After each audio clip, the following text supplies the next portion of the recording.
Sesuai dengan judul dan tema yang diangkat pada malam hari ini apa? Kehidupan akhir zaman akan seperti kehidupan para sahabat. Pertanyaan, mungkinkah? Mungkinkah? Teman sementara Rasulullah SAW pernah mengatakan begini, la tasubbu ashabi. Jangan coba-coba kamu mencaci maki sahabatku.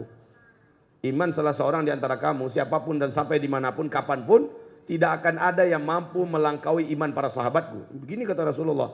Lalu bagaimana mungkin di akhir zaman akan ada kehidupan manusia yang seperti karakter kehidupan para sahabat. Nabi mengatakan begitu. Lau anna ahadakum, kalau salah seorang di antara kalian mampu menginfakkan satu gunung Uhud. Emang ada di dunia yang punya satu gunung Uhud zahaban, emas? Enggak ada, Pak. Mana ada sampai hari kiamat orang di muka bumi ini punya satu gunung Uhud. Tahu nggak gunung Uhud yang mana? Tahu gunung Uhud yang mana? Bukan yang orang naik-naik di Madinah itu, naik ke atas bukit kecil itu. Itu bukan gunung Uhud. Itu namanya Jabal Rumah atau Jabal Ramah. Ya, bukit tempat para pemanah-pemanah yang diinstruksikan Nabi dalam perang Uhud. Yang Jabal Uhud yang di sebelah sananya, Pak, kayak kapal Titanic. Besarnya mungkin 3, 4, 5 kali lipat daripada kapal Titanic. Kalau ada emas sebesar itu di tangan kamu, lalu kamu infakkan untuk agama Allah, lillahi ta'ala, iman kamu yang mampu berinfak seperti itu, belum akan sampai seujung kuku iman sahabatku, kata Nabi. Jangan berani-berani kamu mencaci maki para sahabatku. Mendengarkan ini, apa ia mungkin generasi akhir zaman akan sama dengan generasi awal zaman? Ini pertanyaan. Tapi perlu diingat wahai kaum muslimin, generasi akhir zaman mempunyai keistimewaan yang sangat luar biasa. Coba dilihat nanti di whiteboard kita. Kita akan buktikan bahwa tidak akan mungkin sebuah ungkapan dari Nabi secara abad atau secara percuma dan sia-sia. Coba lihat di dalam hadis Imam Ahmad, dan hadis ini menjadi salah satu hadis pokok bahasan kami tentang akhir zaman, bahwa Nabi bersabda umat Islam ini menjalani 5 fase sejarah, ya kan? Ini fase pertama. Fase pertama ini umat Islam dipimpin langsung oleh Nabi Muhammad SAW. Lalu masuk fase kedua. Fase kedua ini para sahabat, di mana Rasulullah mengistilahkan fase kedua ini dengan fase khulafaur rasyidin ala minhajin nubuwah, ya. Khilafah ala minhajin nubuwah, seperti ini. Khilafah ala minhajin nubuwah. Khilafatun ala minhajin nubuwah. Kemudian fase ketiga adalah fase khilafah dengan konsep kerajaan, dan fase keempat fase fitnah. Ini fase kita sekarang, fase keempat. Fase penutup kembali persis seperti ini. Lihat bahasa Nabi. Thumma takunu khilafah ala minhajin nubuwah. Kembali seperti ini persis. Khilafah ala minhajin nubuwah. Ya. Khilafah ala minhajin nubuwah. Persis kekhilafahan di atas konsep kenabian. Kekhilafahan di atas konsep kenabian. Di sini kaum muslimin yang kami muliakan, orang-orang yang memimpin di masa ini dan yang hidup dan yang dipimpin di masa ini, karakternya dan sosoknya adalah sosok para sahabat. Abu Bakarnya, Umarnya, Utsmannya, Alinya, Hasan bin Alinya dan seterusnya. Khilafah ala minhajin nubuwah. Di sini yang memimpin umat Islam nanti adalah cucu keturunan kandung Nabi Muhammad SAW. Akhlaknya sama dengan akhlak saya, kata Nabi. Kualitas sosok pribadinya sama dengan saya. Beda kami cuma beda bentuk fisik. Tapi gaya kehidupan mereka sudah gaya seperti kehidupan generasi kedua. Berarti ada kemiripan yang pasti akan Allah setel. supaya generasi akhir zaman akan mirip dengan generasi awal zaman. Wa tilkal ayyamu nudawiluha bainan nas. Hari-hari atau sejarah kami akan ulangi. Kami akan putar balik. Sejarah itu akan terulang terjadi. Saudara-saudaraku, yang unik, kita dikatakan oleh Rasulullah, mereka nanti mengamalkan satu amalan dalam agama ini, di mana nilai pahala amalan mereka itu nanti di akhir zaman, kata Rasulullah, sama nilainya dengan 50 orang kamu. Kamu itu ke siapa Nabi maksud? Ke sahabat. Kaget para sahabat mendengarkan itu. Ya Rasulullah, khamsina rajulan minna am minhum. Ya Rasulullah, 50 orang kami atau 50 orang mereka?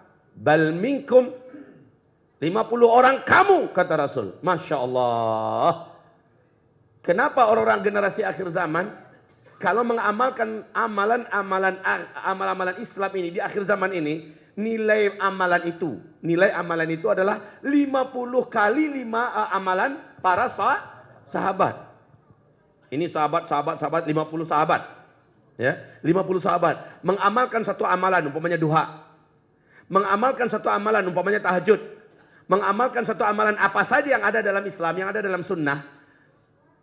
Untuk generasi terbaik akhir zaman, satu orang saja mengamalkan amalan itu sama nilai pahalanya dengan 50 amalan para sahabat. Lish? Limada? Kenapa ini bisa? Subhanallah, ini menakjubkan. Perlu diketahui. Yang pertama, kehidupan para sahabat saat itu mereka langsung dipimpin oleh Nabi Muhammad. Kita sekarang dipimpin oleh siapa? Kita kosong kepemimpinan.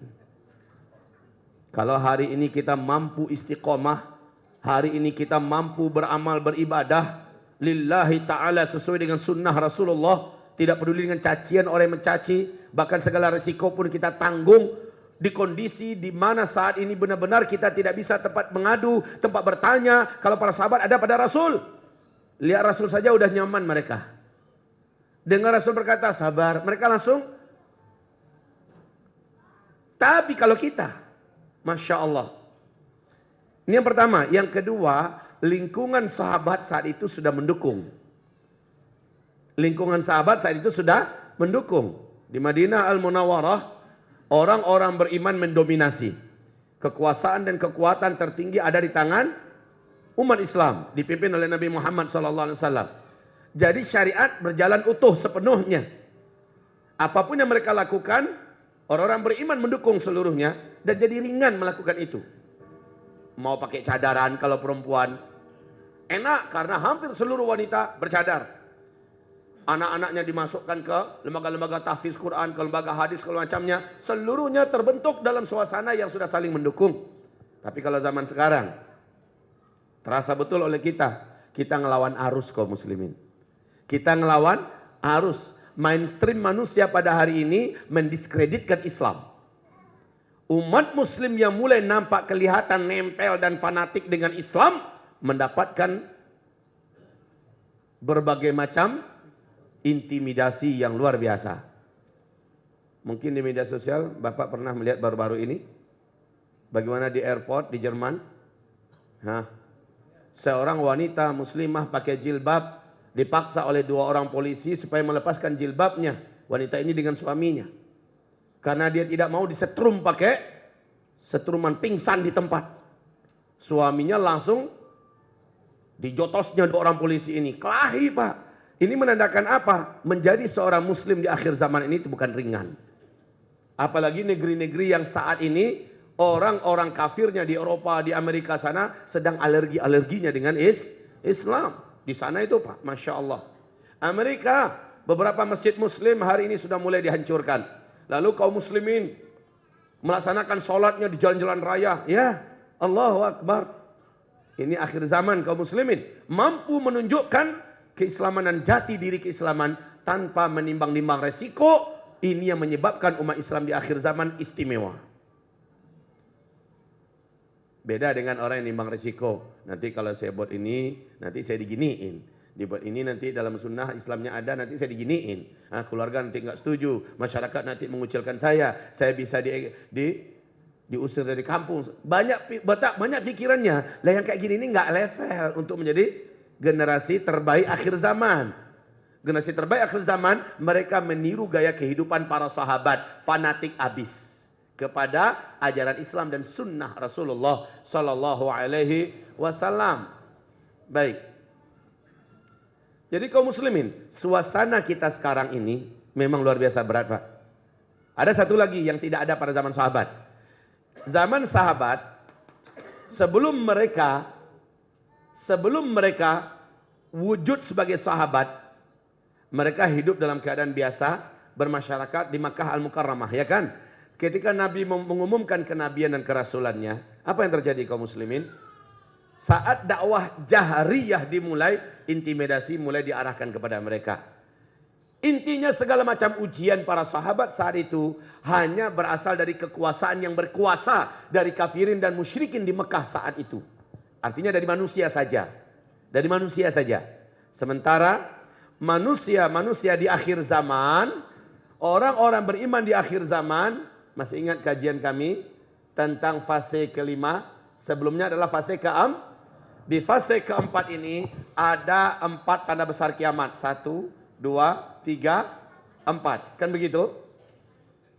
Kaum muslimin, sebelumnya ada bencana-bencana alam yang dahsyat. Dan ini tidak dialami oleh para sahabat.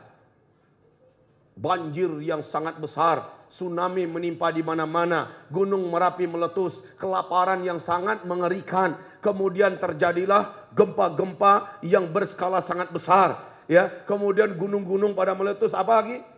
Penyakit juga menyebar di mana-mana. Virus sengaja, fitnah Masih Dajjal menyebar dalam bentuk berbagai macam isme-isme yang ada. Bahkan obat-obatan diracuni, makanan juga diracuni, minuman diracuni, hiburan-hiburan dengan musik-musik bermunculan. Ini semua tidak pernah dilalui oleh para sahabat. Lah kita melaluinya berlapis-lapis ujian yang dirasakan oleh umat di akhir zaman. Maka wajar kalau umat di akhir zaman kelak kualitasnya akan menjadi kualitas para sahabat. Justru nilai pahala amalan orang-orang akhir zaman, jika mereka meletakkan diri di posisi para sahabat hidupnya, gaya beragamanya, gaya berislamnya, akan diberi oleh Allah hadiah 50 orang sahabat. Allahu Akbar. Jadi wajar kaum muslimin. Cuma ya kita harus bertanya dulu, kenapa para sahabat itu begitu istimewa? Apakah kita mungkin seperti mereka? Apakah kita bisa meniru mereka? Kalau Allah mengatakan di surat At-Taubah ayat yang ke-100, tolong baca kembali. Nggak ada yang hafal? Ada pokoknya dalam Al-Quran Pak Ustaz. والسابقون الأولون من المهاجرين والأنصار والذين اتبعوهم بإحسان رضي الله عنهم ورضوا عنه. Allah mengatakan orang-orang yang meniru para muhajirin dan ansar sampai hari kiamat. Maksudnya kita bisa termasuk enggak? Yang penting tiru para sahabat. Tiru para sahabat, maka mereka para sahabat muhajirin ansor dijamin ahlul jannah, masuk surga.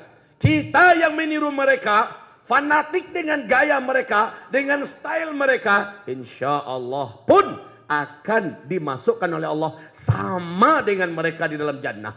Jika jannah mereka jannah Firdaus, kita akan menjadi ahli Firdaus, bertetangga dengan para sahabat Nabi. Allahu Akbar. Ini generasi akhir zaman loh. Catatannya hidupnya berislam ini jangan nyambil. Mengandalkan sholat doang lalu sudah dianggap level sahabat. Kita lihat bagaimana ciri khas kehidupan para sahabat itu. Lalu kita mungkin kita memastikan diri kita mengikuti mereka ibarat Allah. Kita lanjutkan. Kehidupan sahabat itu sebenarnya nggak rumit Pak, malah simple. Kehidupan para sahabat itu simple banget. Diawali karena mereka memang dari jiwa mereka, dari hati mereka, mereka menerima Islam ini. Dan mereka betul-betul berevolusi dan berevolusi dengan Islam. Dari jiwa, dari sini datangnya. Kalau sudah dari sini Pak, ringan apapun yang dijalani ke depan itu malah bisa dinikmati. Bagi mereka, apa yang dalam Islam, itulah dia hidup. Apa yang di luar Islam itu bukan hidup. Jadi mereka malah tersiksa. Saat mereka dikembalikan kepada gaya jahiliyah dulu, yang mereka sudah hijrah darinya, mereka tersiksa Pak. Dan itu terjadi pada umat generasi akhir zaman. Saya rasa mungkin di antara saudara-saudara, bapak-bapak semua, sudah ada yang seperti ibu-ibu juga, maaf ya. Ibu-ibu kita mungkin sekarang sudah biasa pakai jilbab-jilbab dalam. Ya Bu ya. Kemudian ibu diarahkan supaya pakai jilbab jadi-jadian. Saya yakin ibu resah. Seperti muslimah kita yang di Jerman, yang kami ceritakan tadi. Disuruh buka jilbab. Baginya jilbab ini bukan main-mainan. Tetapi jilbab ini adalah hidup dan mati. Lalu mereka rela menanggung resiko. Disetrum Pak, pingsan di tempat.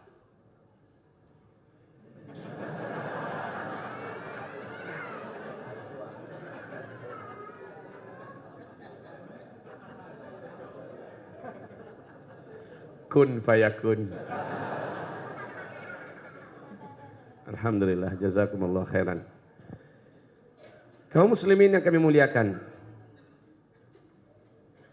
hari ini memegang Islam persis seperti kata Nabi, seperti menggenggam bara yang menyala. Dipegang panas, terbakar, dilepas, dia lepas dari Islam. Mau pilih yang mana? Mau pilih? Megang aja. Panasnya sampai buat mati kita enggak?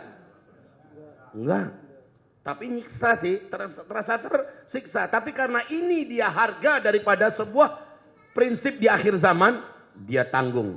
Maka wajar sekali lagi generasi akhir zaman dipuji oleh Allah Subhanahu wa taala, dipuji oleh Rasulullah SAW. Jika mereka berusaha meletakkan posisi dirinya, karakter dirinya seposisi dengan sahabat, sekarakter dengan sahabat, walaupun dia tidak akan pernah sampai ke tingkat para sahabat. Bagaimana mungkin bisa sampai sekarakter dengan para sahabat? Enggak mungkin. Wong Nabi sudah mengatakan, sampai kapanpun kata Nabi kan, kamu tidak akan bisa mengimbangi imannya para sahabat. Tapi tidak ada salahnya jika kita berjalan di belakang jalannya para sahabat. Ayatnya kan gitu, wattaba'athum bi ihsan. Orang-orang yang belakangan hari sampai hari kiamat ngikutin para sahabat itu dengan ihsan. Dengan ihsan. Sebaik-baiknya mengikuti walaupun sahabat-sahabat itu nggak hidup zaman sekarang. Tapi dengan membaca sejarah, dengan mendengarkan sejarah tentang sahabat, dengan mendengarkan hadis-hadis berkaitan dengan sahabat, Masya Allah, kita lalu termotivasi untuk meniru stylenya mereka. Meniru gaya mereka, ibadahnya mereka. Apa gaya mereka? Menurut Sufyan ibnu Uyainah dengan Malik bin Anas, semoga Allah memberikan rahmat kepada dua orang ulama besar ini. Apa kata mereka? Para sahabat itu punya stylan yang permanen, tidak akan berubah, dan ini adalah pokok dan segala gaya para sahabat. Ada 5 gaya para sahabat. Nanti kalau seandainya kamu bisa mengikuti gaya yang 5 ini, gaya-gaya sahabat yang lain dalam kehidupan, dalam agama, kamu akan dimudahkan dan diringankan bisa menjadi mencontohnya, mengikutinya. Yang mana yang 5 ini? Pernah nih dalam khutbah di Masjid Al-Abrar saya sampaikan. Di tempat Abah juga pernah saya sampaikan, Abah Raud ya. Ibarat Allah, yang 5 ini adalah suatu hal yang tidak pernah ditinggalkan oleh para sahabat sampai mereka mati. Seluruh sahabat menjadikan yang 5 ini adalah gaya mereka. Menjadikan yang 5 ini adalah prinsip mereka. Yang menjadikan yang 5 ini adalah stylan mereka. Kita kira-kira sanggup enggak? Kalau sanggup, barakallahu fik. Kalau sanggup nih meniru yang 5 ini aja dulu, barakallahu fik. Yang lain-lain dimudahkan insya Allah untuk bisa diikuti. Yang lain-lain insya Allah jadi ringan kita ngikutinnya. Wong yang 5 ini saja kita bisa komitmen, apalagi yang lain-lain. Apa yang 5 tersebut? Yang pertama, salatul jamaah. Yang kedua, tilawatul Quran. Yang ketiga, ittiba'us sunnah. Yang keempat, ibarat Allah yang kami muliakan, luzumul jamaah. Dan yang kelima, al-jihadu fi sabilillah. 5 ini. Mulai dulu dari sini. Dan subhanallah, satu persatu nanti saya akan uraikan. Kondisinya sekarang Allah sedang menggiring agar umat ini mengisi 5 prinsip para sahabat ini. Contoh, sholatul jamaah. Ini sahabat dulu ya, kita cerita sahabat, baru kita cerita realita yang ada sekarang. Sholatul jamaah, sholat berjamaah. Kaum muslimin yang kami muliakan, bagi para sahabat, sholat berjamaah itu segala harapan hidup mereka. Kata Abdullah bin Mas'ud, bagi kami tidak ada guna hidup ini jika tidak ada sholat berjamaah. Dari waktu ke waktu itu mereka menanti waktu sholat, Pak. Mereka gelisah di pasar, pengennya datang lagi waktu sholat. Udah sampai ketika itu belum? Kalau kita mulai ngaji orang di masjid, lagi gelisah. Ya tibu lu waktu. Udah deket waktu sholat mau masuk, dia gelisah. Ini beda habis dengan sahabat. Kalau sahabat, waktu yang berjalan di luar sana, dia terasa begitu lama. Dia pengen ada panggilan sholat. Ngejar berjamaah, Pak. Masya Allah. Langka terjadi, ada sahabat yang masbuk. Itu langka terjadi, Pak. Mereka sudah mengawali dengan tahiyatul masjid, sholat sunat rawatib qabliyah, ya. Kemudian mereka sholat berjamaah, zikir. Habis itu mereka melaksanakan sholat sunnah rawatib ba'diyah. Ya. Ini rutin dibuat oleh para sahabat. Kalau mereka di masjid, Pak, mereka maunya lama-lama. Nggak pengen cepat keluar. Kalau udah mau keluar dari masjid itu, sudah mau pulang, ada rasa sesuatu yang ibaratnya orang nih, dikeluarkan dia dari penjara, kemudian dia mendapatkan kesenangan di luar penjara. Ketika dia waktunya sudah disuruh kembali ke penjara, pasti dia tidak akan merasa enak, tidak akan merasa nyaman, tidak akan merasa senang. Begitu perasaan orang yang beriman, para sahabat ini, kalau udah mau keluar dari masjid, kayak mau dimasukkan lagi ke penjara. Dunia ini bagi mereka penjara. Ini nilainya para sahabat melihat sholat. Coba Bapak lihat sekali lagi. Jika ada 1-2 sahabat saja yang masbuk sholatnya, apalagi tinggal, pasti ceritanya langsung ramai di kalangan para sahabat dan di kalangan para ahli sejarah. Saya pernah contohkan dan ini saya ulangi kembali Bapak. Supaya Bapak melihat, Ibu melihat. Kalau ibu-ibu saya tidak galakkan betul sholat berjamaah. Karena sholat berjamaah adalah karakternya para sahabat, bukan sahabiat. Sahabiat itu di rumah. Sholatnya di rumah. Jika mereka ke masjid, tafadhol. Jangan dilarang kata Nabi. Biarkan. Nah kaum muslimin, lihat sholatnya sahabat. Kalau ada yang masbuk, langsung masuk dalam sejarah. Contoh, Anas bin Malik. Anas bin Malik itu mana pernah telat sholatnya. Enggak pernah kaum muslimin. Enggak pernah. Kita berhenti di cerita Anas bin Malik. InsyaAllah kita lanjutkan setelah sholat Isya. Anda juga bisa mengunjungi Facebook kami di facebook.com/amanahinsanmadani. Atau bisa tonton kami di youtube.com/sahabatyamima. Dan follow Twitter kami di twitter.com/@sahabat_yamima. Sahabat Yamima peduli dan memahami.